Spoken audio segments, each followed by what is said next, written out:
Welcome to Talking Heads on USA Global TV, starring the one and only wonderful Dr. Jacalyn.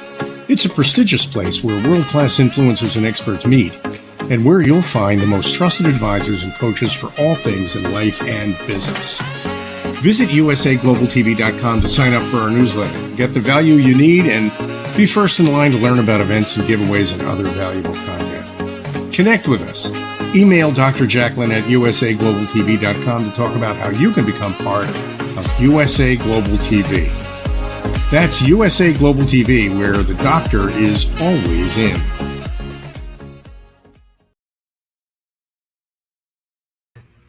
Hello, everyone, and welcome to USA Global TV and Radio. I'm Dr. Jacalyn Kerbeck, and our show today is The Amazing Adventures of Lady Ella, the Listening Mentor.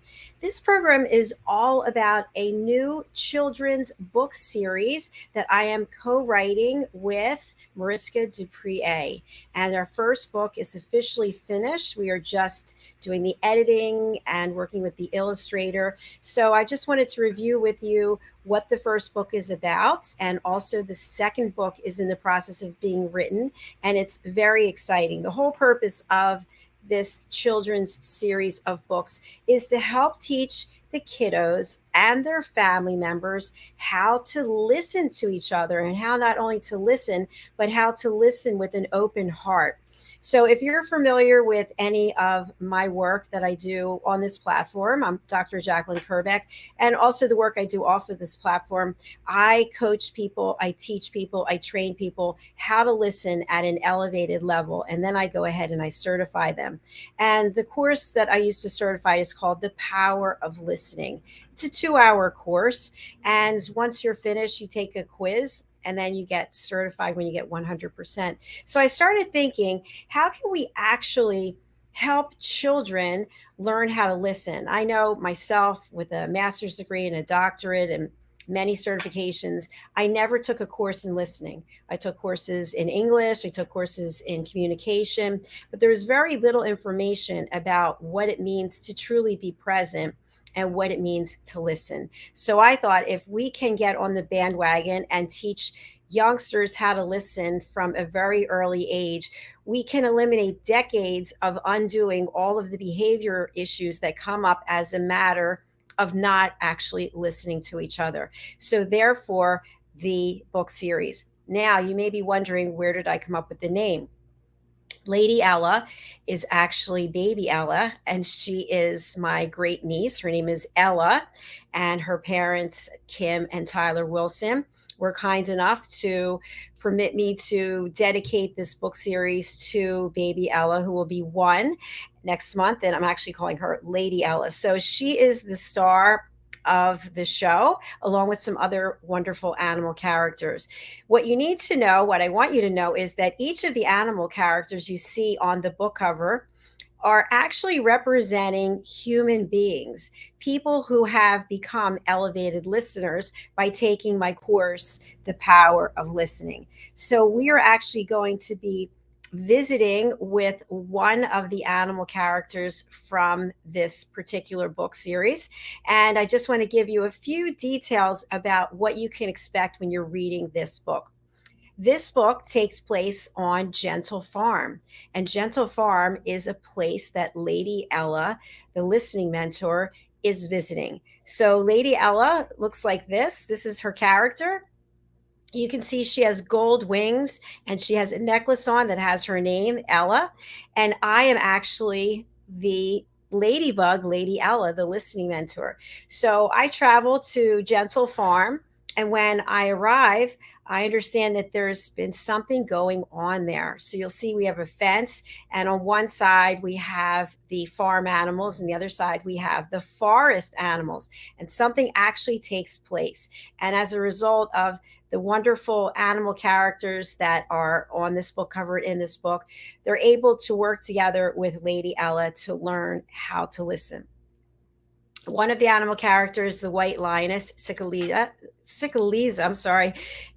which actually means to listen, is here with us today, JenettaBarry. Before I bring her out, I'm really excited to announce a rough draft, just going to show it to you quickly, of what the second book cover looks like. It's already with the illustrator, so we're moving forward. All right, I'm going to just share a little bit about some of the other animal characters, and I see Jenetta is backstage, so look forward to bringing her out. In this first book, we have the red ibis, we have the gazelle, the horse, the cow, the orangutan, the owl, the panther, and we also have the lioness. And the wonderful news is we have the lioness right with us today, JenettaBarry and the Epiphany Process. Welcome. Hello, everybody. Lovely to be back again. So nice to have you, Jenetta. Are you currently in Africa? I am currently in Africa. I got back from walking my dogs, and Andy, my partner, was cooking supper and he was late. So it was like a dash along the airstrip alongside the zebras and the warthogs, and like, I'm late. I'm late for a very important date. Well, I'm glad that you made it. And I just was giving our audience a little bit of an overview about the 7-book series, and that you are in the first book, which is fabulous. And I'd love for you to tell our audience a little bit about how you designed this character and how you came up with the name. Well, I'm from Kenya, and I always joke and say I'm a Maasai in disguise, and people stop and go, "Really? You're a Maasai?" Because Maasai is one of the prominent tribes here in Kenya, in East Africa, in actual fact. And I always say, yeah, because I'm 5 foot and very white, and the average Maasai is very tall and quite dark. But jokes aside, one of the things that I've realized, that one of the characteristics over the years with what I've been through, I've realized is that courage and strength of a lion is something I very much identify with. So when we talked about this character for this book, I immediately knew it would be a white lion. Now, a white lion is very different from an ordinary colored lion. And most people think, well, isn't that an albino, or an albino, as we say in UK? But an albino, a pure albino, has pink eyes. But a leucistic albino lion, or any a leucistic animal, they look white, but when you go up close, they've got a bit of a pattern on them, and they retain their eye color. It doesn't go pink. So we decided that because of my hair and my very white skin and my blue eyes, we would create this beautiful white lion, and they are out there in Africa. There are quite a few leucistic lions around Africa. So that's the character I took on. And then Sikiliza is a Kiswahili word, which means, really directly translated, I listen. And my job is about listening to people in new ways and teaching them to listen and respond in new ways. So being part of Dr. Jacalyn's Elevated Listeners and being in this type of work, it was a no-brainer to step in and create this very special little lioness. I'm very fond of her. She's also very connected to another story, if we've got time. Otherwise, we'll use it another time.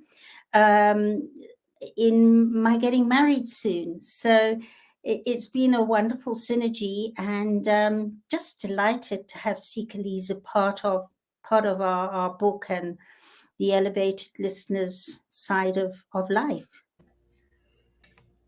Thank you so much, Jenetta. And of course, we'll have to hear that fabulous story. I know the story, and it's definitely worth sharing.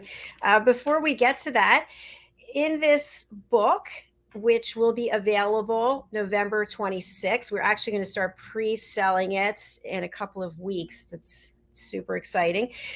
The animal characters all have to actually take a look at themselves and how they're treating others and how they're treating themselves. And this is something that we need to do across humanity, is how are we showing up when we are in an engagement with someone, in a conversation with someone, when you first meet someone. How many times does it happen someone will say, hey, how are you? And the other person's already gone. They just kept going, and even though it's a nicety, we really don't listen to each other. And when we don't listen to each other, all kinds of unpleasant things can happen. Can you share more about that?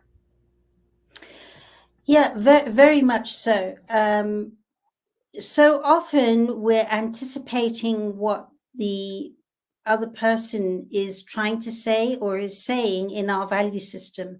I've noticed this. And funnily enough, whilst I was wolfing down my dinner tonight, Andy, my partner, was in great exasperation because a service provider, three different service providers have not listened to what he wanted. They've anticipated, half listened, so busy asking questions that weren't relevant, and then not providing the service. And I think that's the big thing, is that when one can understand that it isn't always about asking the questions and then anticipating what the answer is. It's about going still, asking a question, and listening to every single word that's being said in that person's value system. And that's why I thought Sikiliza was such a great way of encapsulating that, saying, when I stop and I observe and I listen, which lions do, they do stop. Okay, they do stop to look at their prey, but they do. You can hear, and they're listening out to what's happening, and they're watching and they're observing. And when a lion doesn't do that, they end up not in a very good place. So yeah, it is. It's about being able to take the distracting internal conversations that we all run inside us and have used as a coping mechanism, and to be able, when you can manage that conversation inside yourself so it's not ruling and running you, then you listen differently. And that's what the elevated listeners side that Dr. Jacalyn teaches people all the time is all about. Is it's about listening differently. It's one thing listening, and it's another thing listening effectively. And it makes a world of difference, because you're hearing things that you miss if you're not doing it effectively. Brilliant point, Jenetta. Thank you. And what I was saying at the start of the show is one of my passions and my mission about creating this book series, and also the Power of Listening and the Listening Mentor, is to get people engaged as early as possible to learn how to listen. And then for those of us who are older and have been listening for decades, how can we undo the damage that we've done when it comes to listening at an effective level? What are your thoughts? I know in the work that you do, in your own personal experience, you've worked with people from all different generations. What would it be like if we lived in a world where we learned to listen at an elevated level from when we were children? Would make a huge difference. I know in my work, the younger I start with the children, the better. And in fact, children are actually quite tuned in. We become less and less tuned in as we get older, and the more noise and distraction of, I suppose, experience starts coming in instead.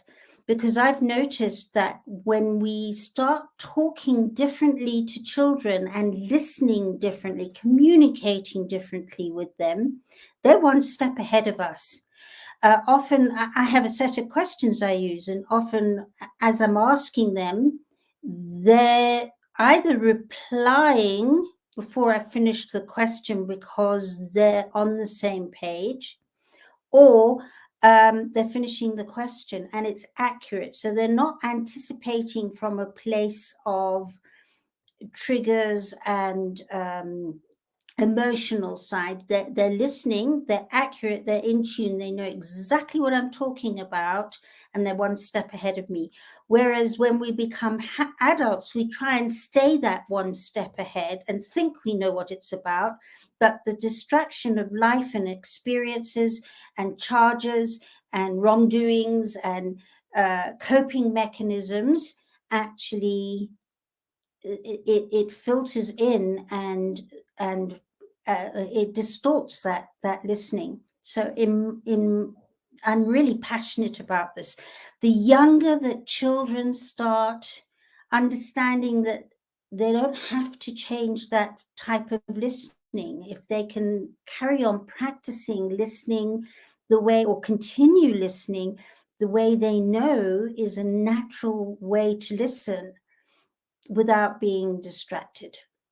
I just believe that communities would be able to come into problem solving, negotiation skills, empathy skills, all those things, so that because this isn't about creating peaceful societies, because you can't have angst without peace. The two are part of the whole, but it's showing societies how to listen correctly from childhood, so that their negotiation skills, listening skills, communication skills, empathy skills create a harmony that is a balance of challenge and a balance of acceptance. When you've got that happening, it'll be magical and can be magical. And there are communities that are managing this. Not many, but there are, and it makes a huge difference. Thank you, Jenetta. And when you share the information you just shared, it's actually shocking that every type of school, any kind of outlet where they're teaching education, that they're not teaching this right away. In the book and on the book cover, as we see it here, there is clearly a fence dividing the farm animals and the forest animals. And I did that on purpose to illustrate, as the book goes through, the children and their parents will see that the farm animals are on one side and the forest animals are on the other side. And they make judgments about each other because they don't know each other. And yet, in some ways, they're afraid of each other, or they're envious of the other. And we do this all the time in life. But when you actually look at it like that, by putting a fence up, and animals, they look different than one another, they sound different than one another, it's easy for people to recognize, oh, okay, they're on the forest side, they're on the farm side. But yet in real life, we do this on a regular basis, and we continue it as the new generations are born. There is that fence, that line in the sand. Why don't we just rip that fence out and say we're all the same? We're all like one another. We all have a purpose here. Let's learn how to listen to each other and find out what that is for you and for me. Yes, I agree. And as much as we're the same, we're also not. And it's being able to understand the value in not being all the same, because I am white and I'm not a black Maasai. And I have been brought up differently to any person brought up in a manyatta, because they're nomads. I am different, but essentially how we feel and how we want to feel as human beings is there. And I believe that it starts with shifting teachers, because teachers come through with their filters. I mean, if I think back to my childhood here in Kenya, I went to a convent. The nuns were clearly out of touch with life and teenagers, because they'd never got married or had relationships or anything like that. And they were from Ireland, they were Irish nuns. So there was a great gap there. And those that weren't nuns, some of them had some pretty big hang-ups as teachers. not so nice experiences for a lot of us as pupils. And I just think that as much as it's getting to start with the children, it's also changing the schooling system and shifting the teachers to open their hearts too. Because when your heart is open, you listen. When you've got an open heart and you're in a place of sense of presence and sense of acceptance and a sense of unconditional love, and that unconditional love is accepting that I'm different but the same, then they're the example setters for the next generation.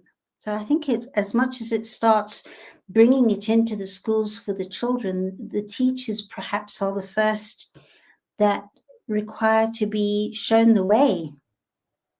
And I feel quite passionate about that. It has to start somewhere with someone, right? Why not with the teachers? Absolutely. You know, I had the opportunity to just randomly, as I was out, observe a child and the child's parent. And it was interesting because as I was walking up, the child was communicating, trying to say something. I could hear what they were trying to say to their parent, and the parent just kept telling them to be quiet. And I thought, I had no judgment, but I thought, isn't this what happens? We're told, just be quiet. You're making too much noise. Sit in your room, stay in your room, keep your mouth shut. And we take these things internally. And what would it be like if, as a young person, as a child, we were listened to instead of just annoying someone because they have something else that they need to do or something else is more important? Maybe that's where it all starts. It's the first time that we're told to just be quiet. Yeah, it could very well be that. And of course, we all say, well, I'm not going to do that. I can remember, I'm the mother of 4, and I can remember, and my parents were pretty cool parents. I really enjoyed my childhood with my parents. But I can remember going, well, this is where it did go wrong. So this is how I'm going to be different, and putting my newborn baby, my firstborn, into my arms and going, I'm going to get it so perfectly right. And I think that's the other thing is to, that's what I was going to say first before this was, you know, then as they got older, stuff would come out my mouth and I'd go, oh gosh, that's my mother or that's my father. And it was the stuff that I always judged in them. I went, there it is, because we've learnt it. And it wasn't until I'd been through what I have been through in losing a child the way I've lost her that I realized that a lot of parents are working from a place of guilt, that they're not perfect parents and they need to be perfectly perfect to bring up a perfectly perfect child, because that was the vow I made with my eldest. And it's taken me all these years to realize that it's about as much being imperfectly perfect, and that sometimes there is value in not listening to your child. Not that I'm saying you shouldn't do it all the time, but it teaches your child perhaps to step forward and go, hey, Mum. In fact, I remember my last one finally in exasperation one day saying, you know, Mum, when I talk to you, you're distracted. You're really distracted. You're not listening to me. And she was all of about 8 or 9 years old.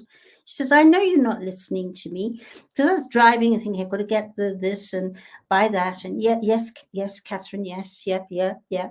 So it gave Catherine skills to step forward and negotiate with me and to understand where the imperfection was and bring a bit of empathy. Because when I stopped and I said, oh, you're absolutely right, Catherine, I'm not listening to you, it created a bond that if I was always listening to her would have been missing. So I really do believe it's about not getting it perfectly right, because you'll always perfectly fail. It's about understanding that when you start listening differently, there'll be times when it works and times when it doesn't, but you've got the skills to do it. And when it doesn't, it gives you the opportunity to hone it and become even better at it. Like any skill, there are times you do it better than others, and you've got to practice. And you're not going to get, if you're a javelin thrower, you're not going to get to the sports ground and throw that javelin perfectly right every time. So for me, my biggest aha was about learning to listen as an elevated listener is about cutting yourself some slack and being gentle on yourself, seeing the value of being aware that listening is very valuable and that you're fine honing and getting better and better and better at it. And that when you do not do it quite as you would like to, your child or whoever it is you're doing with it is gaining skills in another direction that would be missing if you got it always bang on the nail right. And that's been a big, big one for me. I now have conversations with my children that are very real, very authentic, and allow us both to be, or all of us to be human and to err. And when we err, we're soft on each other. Whereas before I was this, I have to get it all right, and you better get it all right because I'm getting it all right, and I want perfect children. So it is about finding that balance. Balance is key. Absolutely. How many times have you personally, or has this happened, where you're going to have a conversation with someone and you know it's going to be uncomfortable, and the conversation starts off, okay, here we go. Just let me have it. Just put it out there. We're already not listening, right? We've already made judgments in our mind about how the things are going to go. And sometimes we're actually surprised at the outcome or the direction. And if we were open more, as opposed to just being, let's just get this over with. Like if you go see your boss or you have an argument with your partner, it's like, okay, I know we got to have this conversation. Let's just do it. And now we're causing even more problems because we've made decisions about how it's going to go and what the outcome is going to be. I so agree. It's that angst, that level of angst that brings in a coping mechanism that makes us almost defensive and anticipating what it will be like. This is, okay, I'm going to defend myself, so this is how it's going to be. And it's really difficult when you've already planned out what they're going to say or do. And how often also, here's another one, afterwards we sit there going, I should have said that, and I should have said that, and that doesn't help anybody. But as you were saying, when you're in that place of centered, open-hearted presence, you're present with the person, and you're not having to defend yourself, and you're not having to justify or explain or try and shut them down because you don't agree with them or think that they're going to say things that you won't agree with. When you just sit and listen. I had a very interesting one, Andy, my partner, the other day. We're settling in a new place together, and that always comes with a lot of stress. And something happened and was said, and in years before, I'd have gone away hurt and seething and how dare they, and that's not on, and who, I don't deserve, and all those mixed up feelings in having heard what I heard from past filters. But instead, I was able to hear somebody who was feeling out of sorts and not in their comfort zone and not coping. That's what I heard instead. And I was able to put my hand on his shoulder and say, whatever you said then, not kind of cool, but what's this about? And that's how he and I have learned to communicate with each other, because it works the other way as well. And that's the difference, is you start hearing differently. And it's so empowering. Instead of hearing how hurt you are, or hearing the words and only hearing them. Instead, you're hearing and seeing and feeling what's actually going on. And it cuts away that whole story. How dare you, and you shouldn't, and I don't deserve it. All those self-protection statements peel away as you listen and respond from what actually is happening. Good examples, Jenetta. Thank you. And it sounds like to me, from what you're saying and also what my experience is, our first go-to is to defend ourselves, is to put up a wall. So we have no idea what the other person is going to say, but we do know that we will not be wrong. I am not going to lose this discussion with you. I am the victor. I'm going to come out victorious. And therefore, I'm putting up my wall, my shield, my armor, everything that I can do.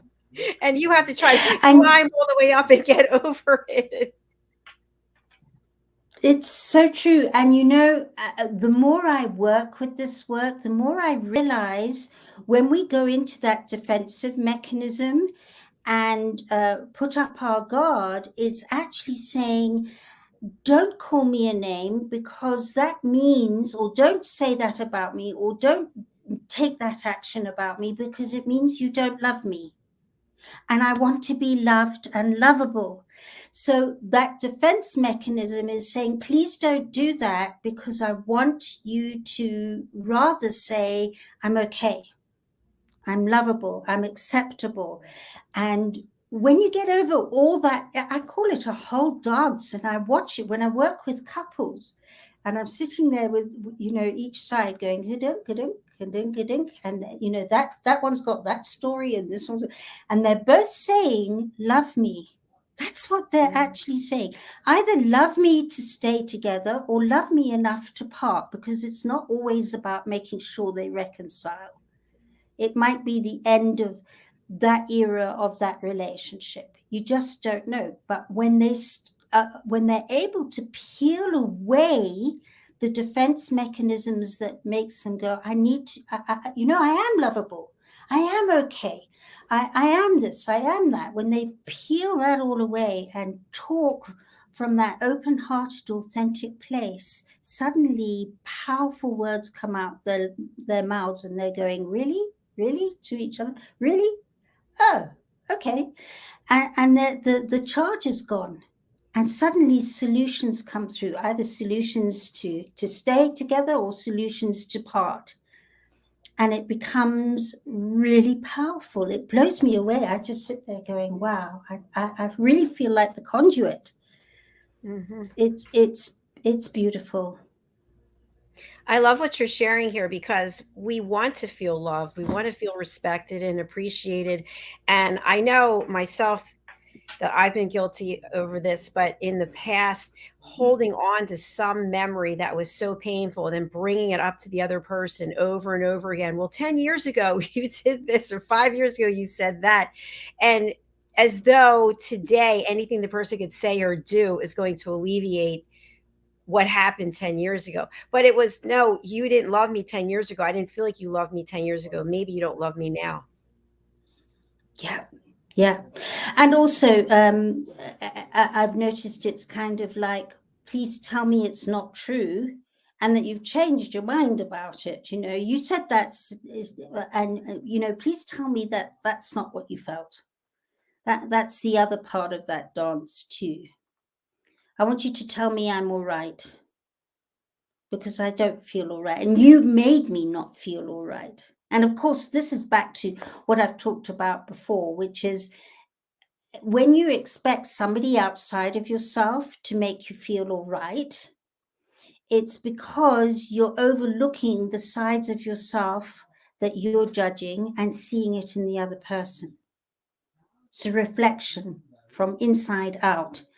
And often we attract people, conversations, and people into our lives that reflect that which we judge in ourselves, on the journey of learning to realize that it's not about changing the other person, it's about shifting ourselves. And that's where elevated listening and communicating becomes really powerful when we realize it has nothing to do with anything or anybody around us. It all starts from within. And it's internal. It's an internal process of communicating from the heart, where you start loving all aspects of yourself, all the parts of yourself that you dislike or even despise. There are parts of ourselves we despise. We really judge them when we do that. It's amazing how we reflect it out. Yes, absolutely. Sorry about that. I thought you're finished. I was going to say we could spend literally weeks talking about how I hate myself in various ways, but we're not going to. Instead, what we're going to do is I want you to share your lioness story and how the lioness made an appearance on a very special day for you. How Sikiliza came. Well, it's just such an amazing story, really. I met Andy 4.5 years ago, and he had recently come through a really difficult, rare leukemia and survived. I don't think many people who've had this form of leukemia have. And having just met him and understood what that transplant and the chemo had done for him or to him, at the same time, I could see that there was a man who had such depth from what he had been through. And then soon after that, I got ill. And he nursed me through that. I had a gangrenous burst appendix left in me for 24 hours by the hospital. And we always said we were happy with what we were doing, and we weren't going to get married. And then in this year, having sat COVID together, he lost all his income. He overnight with lockdown, his business shut down overnight. And we sat together through COVID in UK, where it was as good as being under house arrest. For months and months and months, we weren't really allowed out the house. And we got through all that and realized that we had really something very special, because for a man to not have an income and for us to be 24/7 in our house for nearly 2 years, we realized. Anyway, one day he said, would I go to he's a Liverpool football fan, go to Liverpool? And I said, yeah, I'll come along with you. And for some time, he had actually asked me to marry him early on. And I'd said, no, I don't see the point. It just felt right. So we're driving along up to Liverpool. And I'd already set up Sikiliza, the White Lion, with Dr. Jacalyn. And I'd woken up in the morning going, if the opportunity shows itself, I'm going to suggest to Andy that he asks me again. And we're driving along and he says, we've left too late. My fault. We left too late for us to have lunch in Liverpool. But if we stop at this particular place and find the first pub, then let's have lunch there. And I said, yeah, that's a good idea. And looked at a couple of pubs online, and anyway, we took the first turning off to this little village, and then we took the first turning that showed a pub, and there's a pub, yes, let's go there. And then I just got a sense as we were driving there, this is a really good time to talk with Andy about this. It just feels right. And we parked, and I got out, and I got out my phone, and I started videoing. And he's going, why are you videoing? And I went, I don't know, I just feel like videoing. And we're going along the path. And for those of you who know my story with my daughter Jenny, who passed on, 7 and 9 are very significant numbers with Jenny for me. And the name of the pub was 1643 or 1645, I think it was, which is actually the year the pub was built. So 1 and 6 is 7, and 4 and 5 is 9, and 7 and 9 adds up to 7. If you bring it all to a single digit. So there I am taking this video going, oh my word, there's 7 and 9, there's Jen. And she always sends signs of confirmation when those numbers come up. And I went, that's interesting. We get to the door of the pub, and there's the pub sign up there. And I stop and I go, the pub's called the White Lion. And we went in, and I sat there and went, it felt right. Those signs came in, half an hour before. I hadn't got an indication that it was the time. And it just went chink, chink, chink into place. And I just said to Andy, you know how we talked about this before, and would you like to still ask me? And he said, oh, yeah, absolutely. And I said, yes, and we're getting married soon. So Sikiliza and USA Global TV and Jenny and the whole thing have all married in such a special way. Just wow. Woo! Will we be able to film the wedding, Jenetta? Well, we were just going to go off quietly. And the more people we told, they went, what? You're not going off quietly at all. So I don't even know when it is. We were talking again this morning. We've got some ideas. But one thing's for certain, we will not get all our family there in one place at the same time. It's just not going to happen. That's pie in the sky. So whoever's there is meant to be there. And I have a Dutch friend who is a private PI here in Kenya. And she's also a really good dress designer. The moment she heard, oh, well, I know you're going to wear this and it's this color. And we were just going to go and get married quietly. But yeah. Definitely we'll do something special. I can't wait to see how I'm letting it unfold instead of saying it's got to be this way or that way, or let a heartfelt happening happen. So there we go. And the wonderful thing is that it doesn't have to be just one ceremony. I mean, you could have one ceremony. Well, this is true. Parties or get-togethers or a couple of ceremonies, whatever it is that works for you. Exactly. And in fact, at one stage we were saying, look, if you can't make it, or if we don't have too many people, if we really keep it small, what we'll do is every time we meet up with the people who are meaningful to all of this, we'll crack open a proper bottle of champagne, not Prosecco, champagne. So we'll see. We'll see where it leads us. Well, I'm so happy for you. That was a beautiful story. And before we close out, I'd like you to share another little story information about animals per se and a fabulous bike safari that is coming up very soon. Do tell. Yeah, in a couple of weeks' time. I'm in the Great Rift Valley in the northwest of Kenya. But I'm going down to the southwest, southeast of Kenya towards the coast, towards Mount Kilimanjaro. And we actually have a paraplegic person joining us from Spain, a friend of Karen Dark's.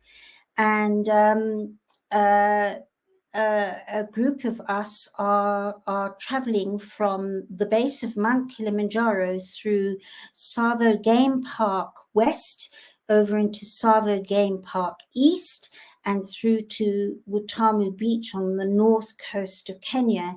And even though I'm not cycling, everybody else is. And it's the most wonderful opportunity because Chris Angel really knows his onions when it comes to the bush, to cycling. They even provide the bike for you. But we do have people who are not biking like me, and we have people who are only biking some of the way because they're not fit enough. You decide what you want to do. And so we've got this over 6 days, 6 nights, staying at 6 very, very special lodges and camps on the way. You can cycle past all the wild animals, and Chris knows how to handle that. He's done many such bike rides, very experienced guide, and there are backup vehicles, and it's all to raise funds for World Jenny's Day. This World Jenny's Day is also on the 10th of October, is going to raise funds, and we're looking to have a gala dinner with theatre and the arts next year, either in New York or London. And all these funds this year will work towards that, where we're changing conversations on depression, suicide, and their solutions through the use of theatre and arts. Powerful use. Jenetta, I just have to commend you for everything that you're doing. I know it's so much work to put on events like this. People have no idea, unless they have a background in meetings and events, what it takes to put something like this together. So it's for such a good cause. And I'm so happy to be a small part of it here with World Jenny's Day. That's super exciting. 5 in the That's morning. a big part. That's a big part. That's not a small part. That's a big part. And yeah, from your 5 in the morning right through to your 10:30, or 10, not 10:30, 10. That's 17 hours you and I are going to be doing our cabaret on stage. How many outfit changes, how many wardrobe changes will that be?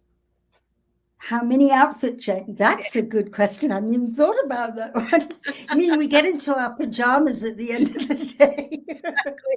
We start in our pajamas. I start in my pajamas. You end in your pajamas. Yes, because it's my 3 in the morning. We'll be getting our sleep between now and then. That's all right.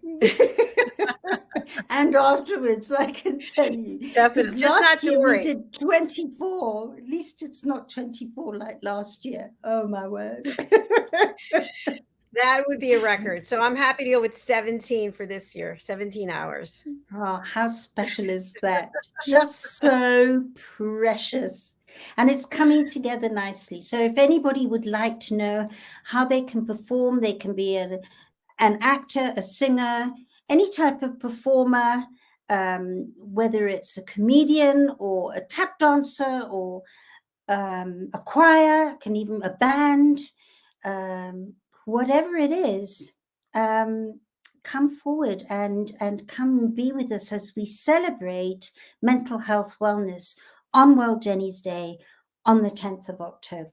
Be lovely to have you there.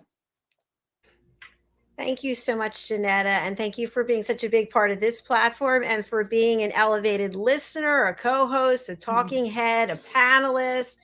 It's just phenomenal. I really do love you and thank you from the bottom of my heart. Yeah, well, the feeling's mutual, dear lady. And I mean, the fact that we've synergized and meeting such fabulous people together, yeah, it's really, really amazing. My heart is full. My heart is full as well. And thank you for being here in this episode. We'll see you tomorrow for is it 3 or 4 shows? 4 shows tomorrow. We've got Mara the storyteller, who, by the way, is performing on the Fringe of West End in London. She's from Kenya, and she's an amazingly talented girl. And then we've got my son Neil talking about African adventures. That's right. Our new show starts tomorrow, Global Adventures. Yes. Oh, wow. Global Adventures. To me, that I love the best, because when you can have a show that's not about travel, it's about having people on that talk about amazing things that have happened on their way of being on an adventure. And Neil and I were sharing some stories in preparation over the weekend for this show, because this one tomorrow, he's going to be talking a bit of his backstory, his childhood in Kenya, and where it's led him and what he's done. And then the other episodes, at the end of last year, he piled his 2-year-old and his 6-year-old daughters and wife into his 4x4, and they went on a 3-month safari No school. Well, it was as good as school. What they did in those 3 months, those two little girls, no school education could give them. And they camped right the way through from Botswana through to South Africa, to Namibia, up to Angola, to the Caprivi Strip, right over to Zimbabwe, and then through to the coast of Mozambique over 3 months. And the stories he has to tell with that. So we're talking about adventures. Then we've got somebody else that's going to be talking about their adventure by boat to Antarctica and what they did and what they experienced there. Another one we've got is going to Ethiopia. So I don't know if many people know how ancient Ethiopia is and how connected to King Solomon Ethiopia is, and the Coptic church there, because the Haile Selassie is supposed to be related and come from the line of King Solomon. And so the churches are in rock faces, a bit like Jordan.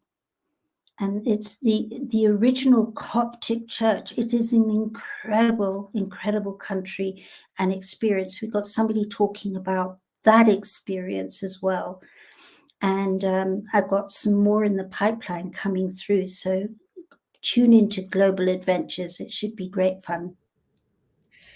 Global Adventures, that's tomorrow, Wednesday, right? Wednesday. It And let me is. just put up the Yes. graphic again. And it's at 12 p.m. noon, which is 5 p.m. British Summer Time, 6 p.m. Central European Time. And Jenetta, where you are?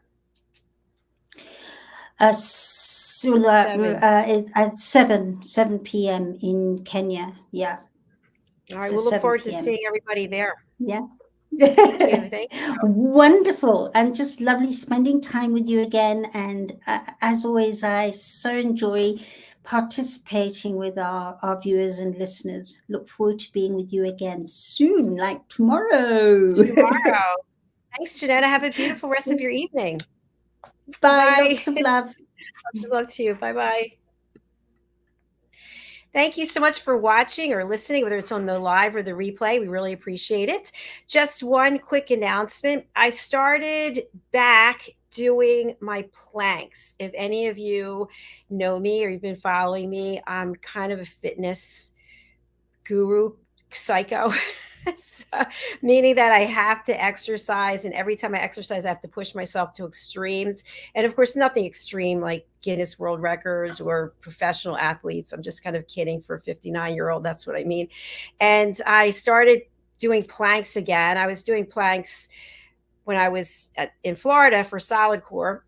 But here in New Jersey, I have to plank on my own. So I thought to myself, wouldn't it be fun if I had some people who want to plank with me? So one of our team members today, Red, and I met about something else, and he came up with the idea. And he has, he's decided we should call it USA Global Plank Holders, USA Global Plank Holders. So if you would like to plank with me, I'm going to be starting a half-hour show about fitness and things that you can do from your home or your office or wherever you are. And part of that will be doing a plank. So I'll be doing it live with you. And the other day I got up to 11 minutes with a straight arm plank. Of course, there's straight arm and then there's bent arm. The straight arm is more of your upper body, your shoulders, and core, obviously, and your legs. But the bent arm, I believe, is more of just your core. So my core is pretty strong. So I've been working on my shoulders and my upper body. So if you're interested in joining me, I'll be putting out the information about how you can do that. We'll be planking together as well as doing some other fun things that I think are really important as we age for our posture and also not just our physical, but also our emotional well-being. So hopefully you'll join me for that. USA Global Plank Holders. I had to look it up again. Plank Holders. Okay, I'll be putting information out about that. That's actually our last show for today. Our guests for the next show had to postpone. So we'll be back tomorrow with 9 shows. I'll see you then. Thanks so much. Bye.